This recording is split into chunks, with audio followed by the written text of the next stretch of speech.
옛날 옛적 한반도의 남쪽 해안가에 자리한 여수라는 아름다운 마을이 있었습니다. 여수는 맑은 파도와 부드러운 바람이 조화를 이루고 있어 언제나 관광객과 여행자들로 북적였죠. 하지만 이 모든 아름다운 뒤에는 전설처럼 내려오는 이야기들이 숨겨져 있었습니다. 아주 오랜 옛날 여수에는 바다의 여왕이라는 이름을 가진 유리라는 소녀가 살고 있었습니다. 그녀는 마을 사람들이 바다에서 무사히 돌아오게 해달라고 기도할 때마다 나타난다고 전해지는 신비로운 존재였습니다. 그녀는 늘 바다의 파도를 가르며 힘차게 노를 젓는 선원들을 안전하게 보호해 주었고, 그 덕분에 여수의 바다는 언제나 평화롭기만 했습니다. 그러던 어느 해 바다의 여왕 유리 사라지게 된 사건이 벌어졌습니다. 그녀가 사라지자 여수의 바다는 즉각적인 변화를 겪었습니다. 갑작스럽게 몰아치는 폭풍우와 거친 파도 때문에 마을 사람들은 고통 속에 빠지게 되었습니다. 어떤 이들은 유리 화가 났다고 믿었고, 다른 이들은 그녀가 강제로 잡혀갔다고 이야기했습니다.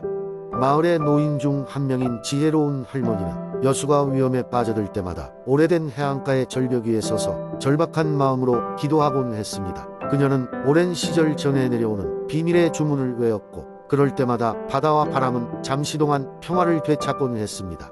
마을 사람들은 할머니의 가르침에 따라 바다의 여왕 유에게 진심으로 기도를 올리기로 결정했습니다. 그들은 절벽 위에서 작은 항아리에 바다의 소중한 보물을 담아 헌정했고, 이로 인해 여수 바다는 다시 조용히 안정을 찾게 되었습니다. 전설에 따르면 유는 바다와 바람을 사랑했고, 여수를 지키기 위해 그녀의 영혼을 영원히 바다에 남기기로 선택했다고 합니다.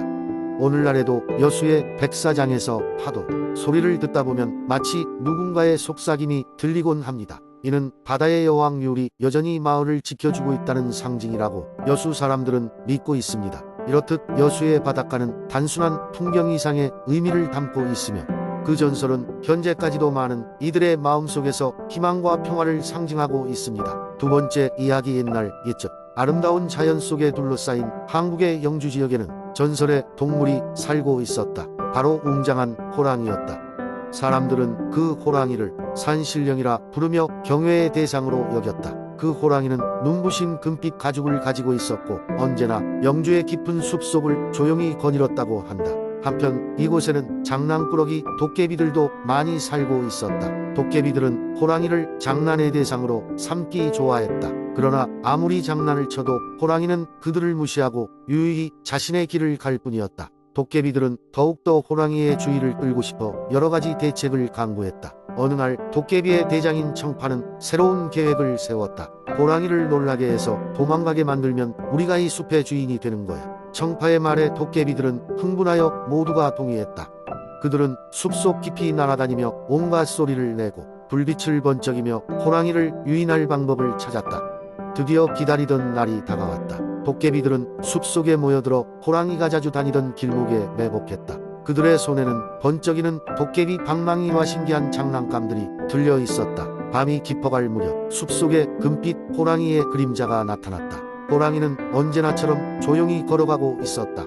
그러나 갑자기 주변이 소란스러워졌다. 도깨비들이 사방에서 나타나 그들은 불빛을 비추고 시끄러운 소리를 냈다. 우리는 이 숲의 주인이다. 그들의 목소리가 숲속에서 울려 퍼졌다. 하지만 호랑이는 도깨비들을 보고도 전혀 놀라지 않았다. 오히려 가볍게 웃으며 말했다. 너희들은 나를 놀라게 하려 하지만 자연의 주인은 그러한 장난에 놀라지 않는다. 이 숲의 진정한 주인은 바람이고 물이고 나무라는 것을 잊지 말아라. 도깨비들은 호랑이의 말을 듣고 고개를 숙였다. 그들은 스스로의 행동이 얼마나 어리석었는지를 깨달았고 호랑이에게 용서를 구했다. 호랑이는 도깨비들을 따뜻하게 안아주며 그들이 이 숲에 어울리는 존재가 될 수 있도록 도와주겠다고 약속했다. 그 후로 도깨비들은 호랑이와 함께 숲을 지키며 평화롭게 지냈다. 사람들은 여전히 그 호랑이를 산신령으로 모셨으며 도깨비들은 사람들에게 웃음을 주는 존재가 되었다. 그렇게 영주의 숲은 자연의 아름다움을 간직한 채 전설로 남게 되었다. 세 번째 이야기, 옛날 옛적 한국의 아름다운 도시 진주에는 눈부신 호수가 하나 있었습니다. 이 호수는 진주를 더욱 빛나게 하는 보석 같은 존재였습니다.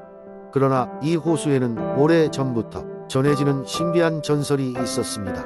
사람들이 이 호수에 대해 이야기하기 시작한 것은 아주 오래전부터였지만 전설의 가장 중요한 부분은 호수 밑바닥에 숨겨진 보물에 대한 것이었습니다. 한 마을에 호기심 많은 소년이 있었습니다. 그의 이름은 민수였습니다. 민수는 호수에 대한 전설을 거의 외우다시피 할 만큼 여러 번 들었습니다. 그는 그 이야기에 매료되어 호수의 비밀을 풀어보기로 결심했습니다. 민수는 매일 학교가 끝나면 호수로 달려가서 물가에 앉아 호수의 물결을 바라보곤 했습니다. 어느 날 민수가 호수를 내려다보며 많은 생각에 잠겨 있을 때 갑자기 물속에서 신비로운 빛이 반짝이며 보였습니다. 민수는 깜짝 놀랐지만 두려움보다는 호기심이 더 컸습니다. 그는 조심스럽게 물가에 손을 넣고 빛나는 물체를 잡아 올렸습니다. 그것은 놀랍게도 오래된 진주 목걸이였습니다. 이 목걸이는 그가 들었던 전설의 일부였을까요? 민수는 목걸이를 손에 쥐고 집으로 돌아가 어머니께 보여드렸습니다. 어머니는 목걸이를 보는 순간 눈물을 흘렸습니다. 그녀는 민수에게 이 목걸이는 그들의 가문, 대대로 내려오는 보물이라고 말했습니다. 민수의 조상이 오래전에 호수에 빠뜨렸던 것이었습니다. 이후 마을에서는 진주 목걸이를 찾은 이야기가 전설처럼 퍼져나갔습니다. 많은 사람들이 호수에 대해 더 많은 관심을 가지게 되었고 진주 호수는 과거보다 더 많은 사람들이 찾는 명소가 되었습니다. 민수는 자신이 전설의 일부가 된 것에 뿌듯함을 느꼈고 그는 그 사건을 통해 호수에 깃든 자연과 전통에 대한 경외심을 갖게 되었습니다. 시간이 흘러 그의 이야기는 세대에서 세대로 전해 내려갔고 진주 호수는 신비한 전설과 함께 늘 잊혀지지 않는 존재로 남아있게 되었습니다.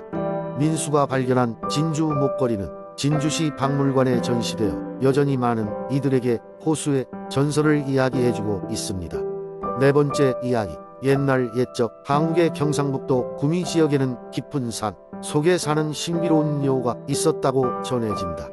이 여우는 특별한 능력을 지니고 있어 사람의 모습으로 변신할 수 있었고 마을 사람들에게 사랑받는 존재였다. 여우는 알이라는 이름을 가진 여자아이로 변신해 마을 사람들 사이에 섞여 살았지만 자신이 여우임을 들키지 않기 위해 늘 조심했고 마을 사람들을 도우며 살아갔다. 구미의 산속에는 오래된 신목이 있었고 그 신목은 매년 봄마다 푸른 꽃을 피웠다. 이 꽃은 생명의 꽃이라고 불리며 사람들에게 건강과 행복을 가져다 준다고 믿어졌다. 아리는 우연히 이 신목을 발견하고 그곳에서 기운을 받아 사람들에게 더 많은 도움을 줄 수 있었다.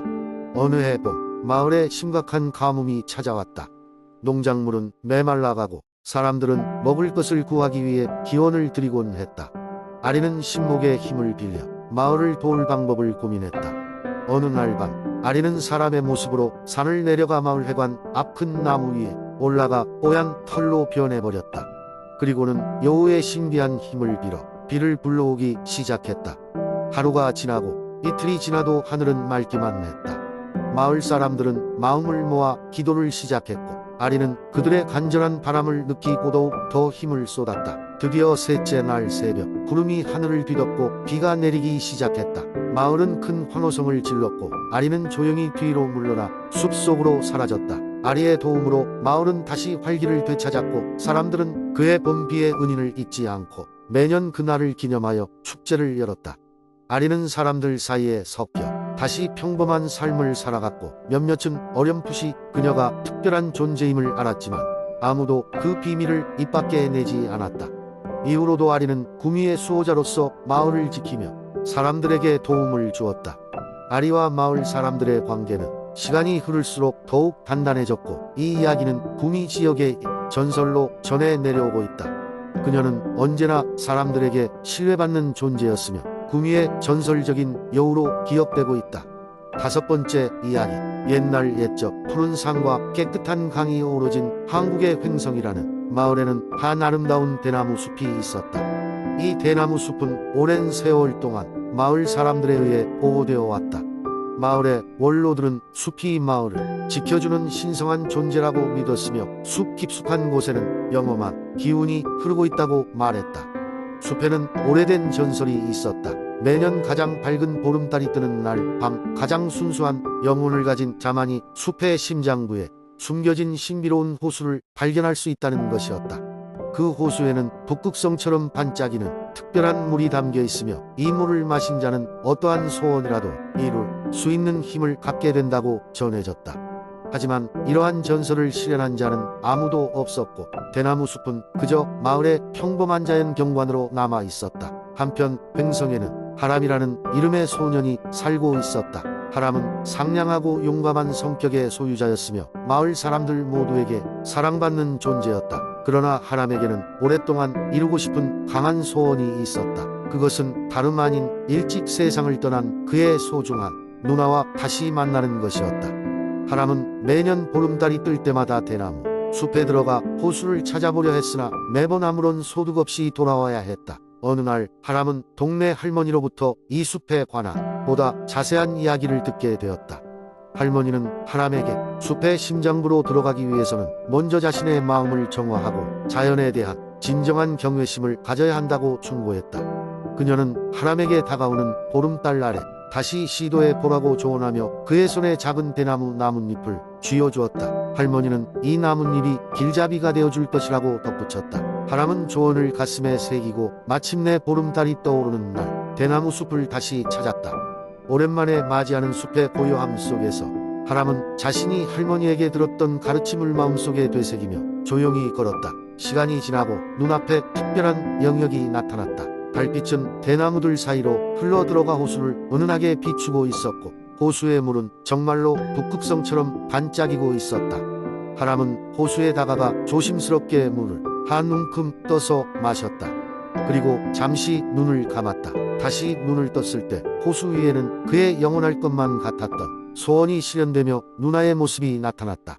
하람은 누나와 다시금 재회할 수 있었으며 둘은 함께 웃고 울며 마음속 깊이 간직했던 이야기들을 나누었다. 시간은 마치 멈춘 듯 단 하루처럼 느껴졌지만 하람은 그동안의 시간 동안 누나와 함께 있었던 추억을 간직하며 그녀와의 이별을 받아들일 수 있게 되었다. 마지막으로 그녀가 떠나기 전 누나는 하람에게 소중한 교훈을 남겼다. 삶은 순간의 연속이고 우리는 다양한 모습으로 언제나 함께 할 수 있어 라고. 하람은 누나와의 재회가 이루어지는 것은 한순간이었지만 그의 마음속에는 그 기억이 영원히 남게 되었다. 대나무 숲의 전설은 하람의 이야기를 통해 새롭게 빛나게 되었고 마을 사람들은 대자연과 함께 살아가는 방법을 새롭게 배우게 되었다. 영원한 신비를 간직한 횡성의 대나무 숲은 지금도 마을 너머로 끊임없는 이야기를 속삭이며 사람들을 끌어들이고 있다.